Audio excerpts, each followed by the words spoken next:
Questa è la seconda volta che prendo parte al Sardinia Film Festival, ci sono stata già l'anno scorso e una cosa che mi ha colpito è che è la presenza del pubblico, perché è bellissimo incontrarsi nelle sere d'estate qui all'aperto a guardare film di questa qualità in un cortile strapieno con una grandissima partecipazione soprattutto di giovani. Il 2016 per me è stata un'edizione molto interessante, ho avuto la possibilità, essendo stata invitata a far parte della giuria tecnica, di vedere tutti i film in concorso e mi è sembrata una selezione di qualità molto alta e molto diversa. Quindi mi sono anche molto divertita nel visionare i film e poi nel commentarli e difenderli con i miei colleghi della giuria. E la qualità chiaramente è molto alta, soprattutto per quanto riguarda la competizione internazionale dove arrivano i migliori film da ogni paese del mondo e quindi in questo caso abbiamo avuto la possibilità di vedere film che arrivavano dall'Iran, dalla Polonia, dall'Islanda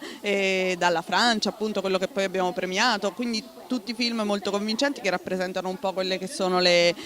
tendenze delle cinematografie nazionali di vari paesi. E infine c'è la vetrina Sardegna, che è una sezione dedicata alla cinematografia sarda e anche qui si conferma il fatto che in un territorio ancor più geograficamente limitato lo stile delle opere presentate era completamente diverso.